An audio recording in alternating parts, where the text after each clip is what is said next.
So many of you don't know this, but I actually grew up in rural Oklahoma. I grew up in a town called Fort Gibson, Oklahoma, which is about 20 minutes from Muskogee, so an Okie from Muskogee would be appropriate. I grew up actually on a horse farm, and so my dad raised quarter horses, which are horses that run in a quarter of a mile. And so I have seen the rear end of many a horse during my day. I grew up mucking the stalls and baling hay out in the hay fields. Doing a lot of that sort of stuff. I was very glad to leave that behind, and so now I'm very happy that I am not mucking out stalls any longer. Doing so has caused me to lose romance of horses, because for me that they were nothing but machines that ate and made a mess, and you had to clean up that mess. I also spent a lot of time on the track in the weekends, and so we would go out and my dad would race the horses, and I'd watch all the betting and gambling going on and all the games associated with that. So for me, despite my lack of romance for horses, I've always had a bit of a soft spot for horse racing games. And there's a number of them out there. Avalon Hill's Win, Place, and Show is an old classic. One of the more interesting German designs is Turfmaster. There was a German game called Royal Turf, which now became Winner's Circle. But most recently, I got a copy of Longshot, which has been, for me, the horse racing game that has been the most fun, that has brought the fun and the gambling and all of that together into a pretty cool experience. And so I'm going to talk about that this week on Board Games with Scott.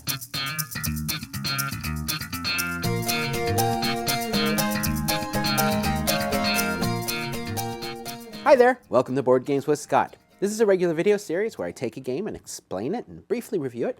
My goal is to help you decide if it's a game you want to purchase. On this episode, I'm going to be talking about Longshot by Chris Handy.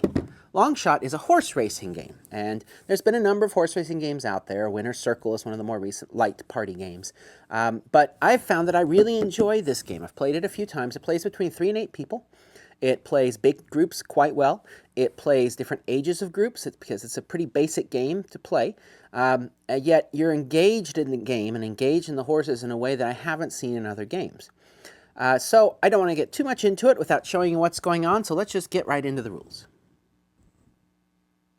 So this is the racetrack. You're going to do one lap around the racetrack and finish and pay off the winners, and that'll be the end of the game. You get these cool little pretty ponies to play with. One complaint I have is you have to put these stickers on the pretty ponies, and what I found is my stickers come off. Before I start every game, I have to re-press down the stickers, so I may have to eventually take some glue to fix all of that. Now what's going to happen on the game is you're going to start your turn by rolling these dice. Now one die has the numbers from 1 to 10, which represent the horses on the track. The other die is a move die, which has 1 0, 4 1s, and a 3. Although, to be honest, it feels like it's got 27 zeros and maybe a 3 on there somewhere. So you're going to start the turn by rolling both dice, and whatever horse number you roll, in this case I rolled a 7, moves the number of spaces that you rolled. I rolled a 3, so horse 7 moves 3 spaces. That's what you do first. And then you can take an action. Now, your actions are several choices. One, you can play a card. Players are going to have these cards, and these cards allow you to mess with the game. So, like, this says, horse spot 1, collect $10, collect $20 if you own horse number 1. So some of these cards, you're going to get them in the game, and this will help you determine your strategy because you can get extra money if you own certain horses.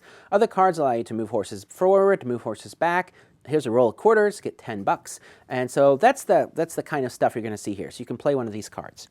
If you have cards that aren't useful anymore, or you don't want to play them, another choice for your turn is to discard 2 cards and get $5. So that's a way to generate some money.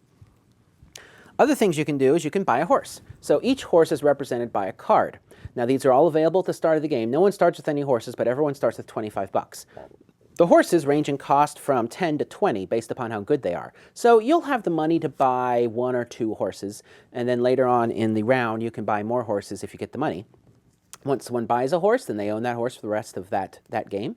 So this is the horse card. The cost is at the top corner. The numbers down here represent extra times you get to move the horse. On your turn, if you roll a 1, 3, 5, 7, or 8 to move, you move that horse, but then you also move number 9. Over here are going to be the odds that this horse pays out if it wins, first, second, or third, and then there's going to be a special ability. Now, this special ability on the 9 is a little unusual. It's a negative ability, i.e. if you move the number 10 horse, you then have to move 9 backwards. So that balances out the fact that 9's going to move half of the time. And you can bet in $5 increments, and again, this will be the payout. At the end of the race, the horse that wins gets $100 for the owner, second gets $75, and third gets $50. Now each horse also has a special ability, and so you have to read your special ability for the horse, and some of those happen at the beginning of the turn. Things like, if you're in last place, move up, or if you are tied with at least 3 other horses, get some money. Each one is different, so you have to read the special ability, and then you have to remember it. If you have a bunch of horses, it can actually be tricky to remember all the different special abilities that you have on the horses. And it could be if you roll the dice and you roll a number that appears on each of your horses, they all get to move. So you can see a cheap horse only costs 10, but it's only going to move if I roll a 9 or 10 or a 7 on the die roll. It does have a nice ability. If it's in last place, it gets to move ahead 3 spaces, but it also pays out quite a bit if someone bets on it. So that's how the game balances out the cost of the horse with the moving, is it allows the horse to move more frequently if you roll certain numbers on the dice. Another option during your turn is to place a bet on a horse. And so the game has a big bag of these betting chips. Each chip has the number of a horse. And so if you want to bet on number 2, you dig this chip out of the bag, place a $5 bet under that chip. And that's all you can do. Every turn is only $5 bets. There are cards that let you do more bets. You can also, if you own the horse, you can also place a bet on it. And the way you indicate that is you just put the money that you've bet under the horse card itself. And so that's it. On your turn, you either play a card, you place a bet on a horse, you watch as the horses, oh, crash into each other, oh my gosh. You buy a horse, probably none of these because they all fell over, or you trade in 2 cards for $5. And that's it. The game moves really quickly because you've figured out what you're going to do ahead of time because you can see your cards, you can make those choices, you can move quickly. Now here's one trick is, see this line says no bets. Once a horse has crossed the no bets line, you can no longer place a bet on that horse. So you can place bets on the horses when they're all the way here at the end, and that's a lot of times what you're going to do. But the trick is that you can only place a single $5 bet each turn, so that's going to slow you down. One other trick you have up your sleeve is a Reweld Token. Everyone gets one of these. You can spend them once during the game.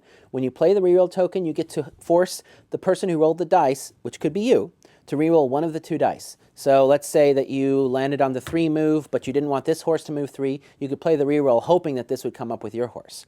Again, once per game is how you can use this. So to sum up your turn, it's right here on the rules, which is nice. First, you take any actions that your horses allow you to take, like getting some bonus money or moving ahead. You roll both dice and move the right horse. You check your own horses to see if any of them move. You then take an action, and then you draw a card and pass the dice. It moves very quickly. Again, your action choices: play a card, buy a new horse that no one else has, place a $5 bet on a horse, or discard 2 cards to get $5. What's neat about the game is that you can either play the game by putting all your money into a stable of horses and hoping those place and the end game prize gets you into the win, or you can just bet all of your money on other horses. You don't have to own any horses. The card still lets you adjust for the horses that you've bet on.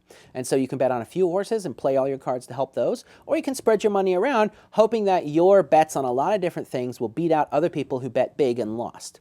And that's the way that this game works. And that's Long Shot. When I got this game, I was a little hesitant. I thought, do I really need a party horse racing game? But you know what? This game fits a need. This game is really nice for big groups, for intergenerational groups who like some gambling, who like some card play. It takes only about half an hour to play one race and then you're done. You could then play another race if you want to do that. So it's relatively short, easy to explain, and an engaging game. And for those of you out there that are more strategy gamers, there's interesting strategy going on here. There's a whole groupthink element that happens. Because each player has the ability to place bets on any horse, you can work to try and encourage other people to bet on the same horse that you've bet more heavily on. And then everyone involved will be playing cards to help that horse or hinder other horses. So people are going to help you. Now, they may figure this out, because if they see that you've bet $50 on a horse and they've only bet $45 on a horse, if that horse comes in, you're going to get more money than they will. So that's part of what you have to play. You've got to make a decision. It's like a stock game. Are you going to diversify and place wagers on a lot of different horses? Or are you going to pile your money on a few horses and hope that they come in? Are you going to put money more on owning the horses? Or are you going to just be a free agent and bet on horses that look like they're doing well?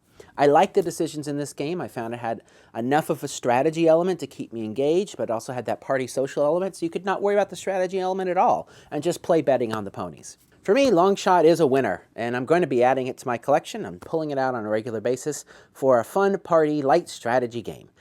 So to see more videos like this, head over to BoardGamesWithScott.com, and I'll talk to you all later. Bye-bye.